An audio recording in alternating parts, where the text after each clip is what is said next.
1절입니다. 아하수에로 왕이 그의 본토와 바다 섬들로 하여금 조공을 바치게 하였더라. 페르시아의 위대한 제왕 아하수에로가 본토와 바다 섬들로 하여금 조공을 바치겠다라고 말씀하고 있어요. 그는 외국과의 관계에서는 관세로, 또 본토 백성들에게는 조공을 바치게 해서 이러한 세금들로 인하여 나라의 여러 가지 국책 사업을 이루게 되고 나라를 부강한 나라로 만들었다라고 하는 것입니다. 아하수에로 왕은 받을 세금은 받았지만 백성들을 수탈하는 악한 지도자가 아니었다는 뜻이에요. 지금 전 세계적으로 미국의 관세 문제로 힘들어하는 국가들이 많이 있는데, 결국 미국의 관세는 어떻게 평가를 받게 될까요? 아하수에로는 수탈해서 개인적으로 착복하지 않았어요. 이것으로 제국을 더욱더 번영의 길로 이끌었다는 것입니다. 그러므로 미국의 관세 문제도 결국에는 이것이 개인적인 부를 치부하는 것으로 나타나느냐, 아니면 백성들을 더욱더 부요하게 하고 동맹관계를 더욱더 견고하게 하느냐의 문제로 아마 트럼프의 관세 정책이 옳은 것이냐 그른 것이냐로 귀결되지 않을까, 그렇게 생각이 들어요. 2절 말씀입니다.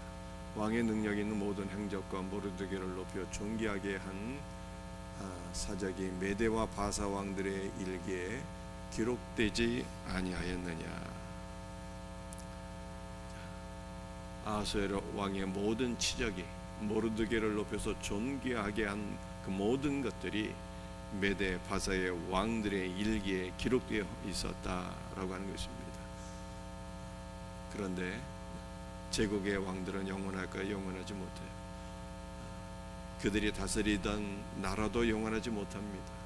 그리고 왕들과 왕들의 모든 것을 기록한 일기조차도요, 영원한 것이 아닙니다. 무엇만 영원할까요? 우리 예수님과 그의 나라와 그의 말씀만이 영원한 것을 믿으시기를 바랍니다. 페르시아 이전의 제국이 바벨론이었잖아요. 바벨론의 위대한 제왕 느부갓네살이 어느 날 꿈을 꾸었는데, 깨어나 보니까 뭔가 징조가 있는 영험한 꿈을 꾸긴 꾸었는데, 깨어나 보니 그 꿈이 기억이 나지를 않는 거예요. 너무너무 알고 싶은데. 그래서 바벨론의 모든 술객과 박사들을 다 불러서 이렇게 얘기를 했습니다. 너희들이 내가 꾼 꿈이 무엇이며 그 꿈의 해석을 얘기하라 라고 명령을 내리게 되었습니다. 술객과 박사들이 뭐라고 답변했습니까? 왕이시여, 왕이 무슨 꿈을 꾸었는지 꿈의 내용을 말하소서. 그러면 우리가 해석해 드리겠나이다. 느부갓네살이 분노하게 되죠. 내가 꾼 꿈이 무슨 꿈이었는지 내용과 해석을 얘기하라. 이것을 말하지 못하는 자들은 다 쓸모없는 것들이니 다 죽이리라. 그런데 다니엘이 나타나서 느부갓네살의 꿈을 이야기하고 해석까지 해주지 않습니까? 왕이시여, 왕이 꿈은 이러하니 왕이 꿈에서 한 거대한 신상을 보았나이다. 그 신상의 머리는 정금이요, 가슴과 팔은 은이요, 복부와 허벅지는 노시요, 종아리와 발은 철과 진흙으로 되어 있는 거대한 신상을 보았나이다. 이렇게 얘기하게 돼요. 그리고 이 거대한 신상은 각 나라를 의미하는 것이니, 정금으로 된 머리는 바벨론을 가리키고, 은으로 된 나라는 바벨론 이후에 일어나게 될 페르시아를 가리키고, 노수로 된 것은 페르시아 이후에 나타날 헬라 제국을 가리키고, 철과 흙으로 된 부분은 그 이후에 나타나게 될 로마 제국을 가리킵니다. 이렇게 해석을 해주게 돼요. 그리고 꿈의 내용과 해석을 더 붙이게 되는데, 왕이 꿈에서 한 돌이 날라와서 그 신상을 침해, 그 신상이 무너져서 온데간데 없이 없어지고, 그 신상을 친 돌은 온 천하에 충만하게 된 것을 왕이 보셨나이다, 이렇게 얘기합니다. 한 돌이 신상을 쳐서 무너졌다는 거예요. 세상 나라는 다 멸망하게 된다는 것입니다. 모든 제국들은 다 무너질 때가 오니 세상 나라는 영원하지 않다는 거예요. 그런데 그 신상을 친 돌은 무엇입니까? 돌이라고 하는 단어가 에벤이잖아요. 아버지의 아들이란 뜻이에요. 돌이 아버지의 아들 예수 그리스도를 가리키는 거예요. 주 예수 그리스도에서 세상 나라는 심판을 받지만 그 돌이 천하에 충만하게 되었으니 오직 예수 그리스도와 그의 나라만이 영원하다는 뜻입니다. 참된 복음은 무엇일까요? 모든 것이 헛되고 헛되니 다 수증기처럼 없어질 것들 뿐인데 오직 예수 그리스도와 그의 나라만이 영원한 거예요. 그런데 영원하신 분 주 예수 그리스도께서 헛되고 헛된 존재인 우리에게 찾아오셔서 우리가 주 예수 그리스도와 연합하여서 영원한 존재, 참 존재가 되었다라고 하는 것이 복음인 거예요. 사랑하는 성도들이요, 세상 모든 것이 헛되고 헛되며 다 없어질 것들이에요.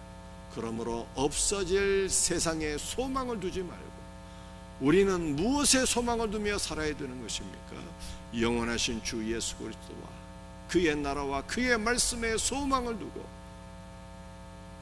영원하신 주님의 말씀을 사모하며 살아갈 수 있는 우리 복된 성도들이 되기를 주의 이름으로 축복합니다. 3절 말씀이에요. 마지막 말씀이에요. 함께 같이 읽읍시다.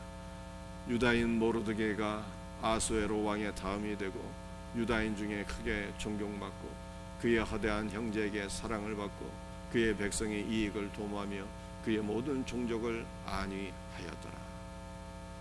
여러분들 모르드게는 무슨 뜻이라고 어제 설명드렸어요?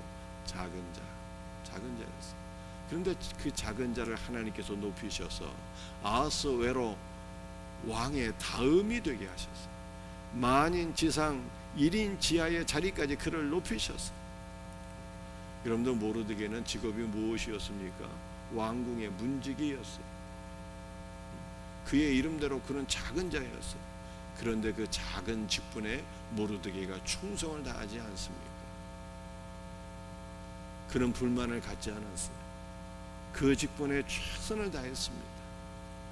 문지기의 직분에 최선을 다한 거예요.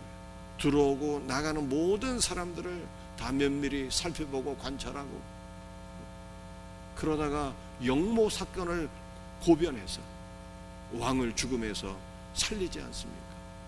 문지기의 직분을 잘 감당하는 충성된 일꾼이었어요. 여러분들, 자질이 뛰어난 사람은요, 언젠가는 그 빛을 발하게 되고 하나님께서 귀하게 쓰신다라고 하는 것을 성경이 말씀하고 있는 거예요. 여러분, 모르드게는 자기가 높아지려고 애쓴 사람이 아니었어요.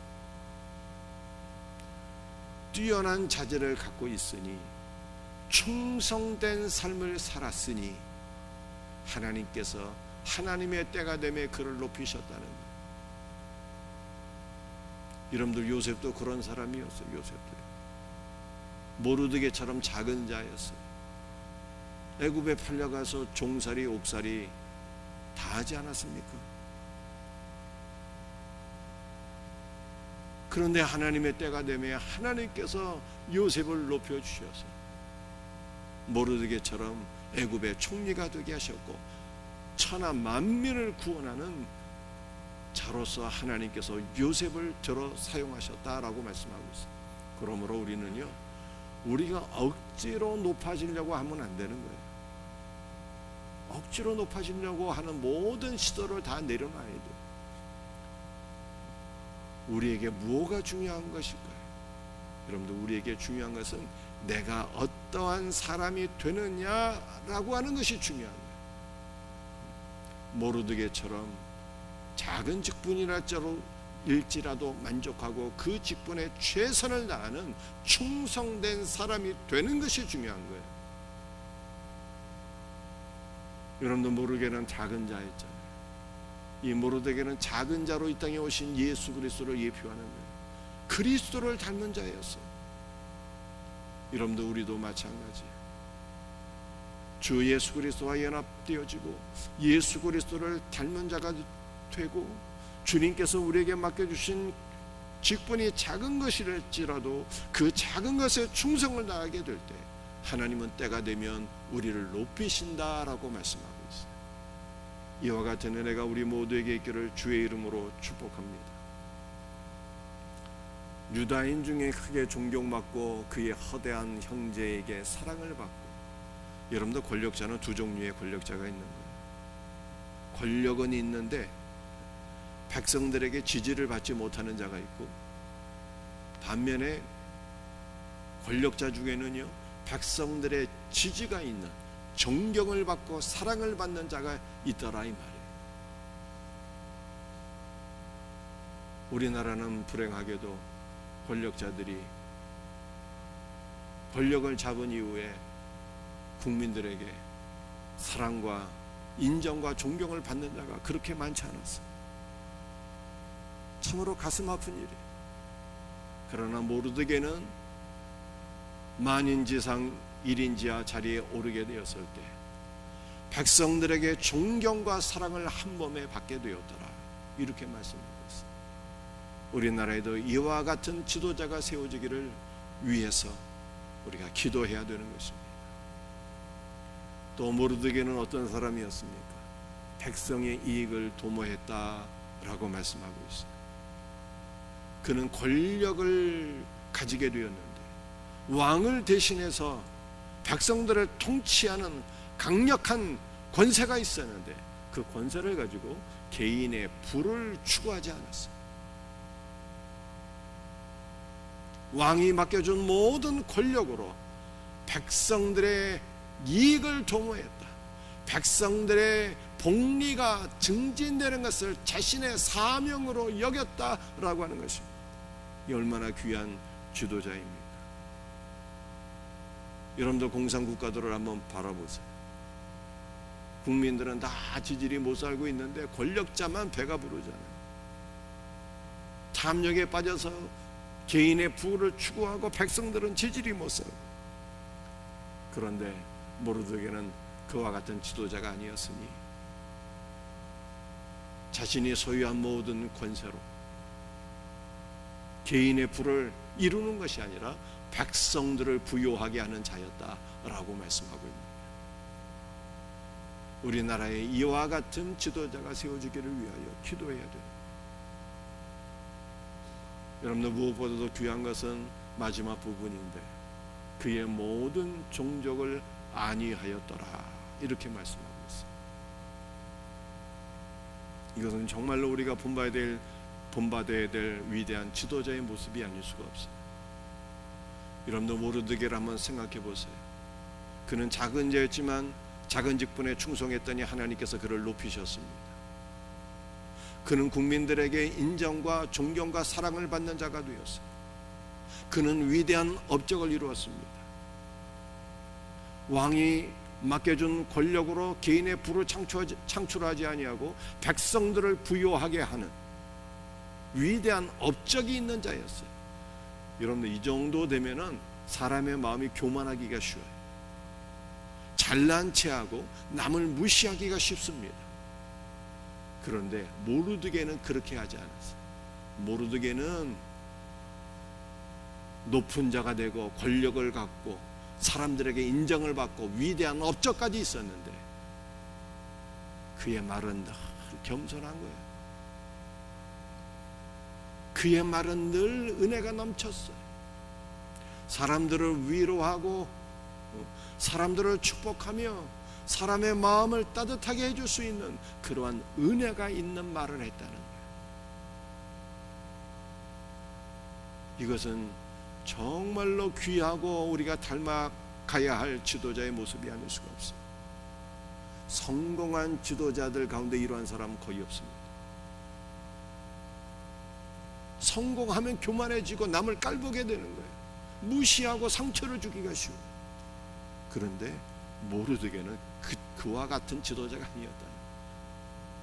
남을 배려하고 위로하고 편안하게 해주는, 평강을 끼치는 지도자였다. 우리 모두가 모르드게와 같은 지도자들이 되기를 예수님의 이름으로 축복합니다. 기도하시겠습니다. 아버지 하나님, 감사와 찬송과 영광을 주 앞에 돌려드립니다. 오늘 우리가 예수님을 닮은 모르드게와 같은 지도자가 될 수 있기를 간절히 기도합니다. 작은 직분에 충성해서 하나님께서 높여주시는 은혜가 우리 모두에게 있기를 소원합니다. 주 예수여, 하나님 아빠, 사람 앞에 인정과 사랑과 존경을 받는 자들이 되게 하여 주시옵소서. 우리의 일평생 하나님께서 기뻐하시는 위대한 일들 행할 수 있기를 간절히 기도합니다. 주여, 우리의 업적만 위대해지는 것이 아니라 우리가 혹시라도 높아졌을 때 우리의 심령이 겸손해지게 하여 주옵시고, 말로서 사람들에게 상처를 주지 아니하며 말로서 은혜를 끼치며 위로의 말, 평강의 말을 말할 수 있는 복된 은혜가 우리 모두에게 있게 하여 주시옵소서. 모든 것 감사하고 예수님의 이름 받들어 기도드리옵나이다. 아멘.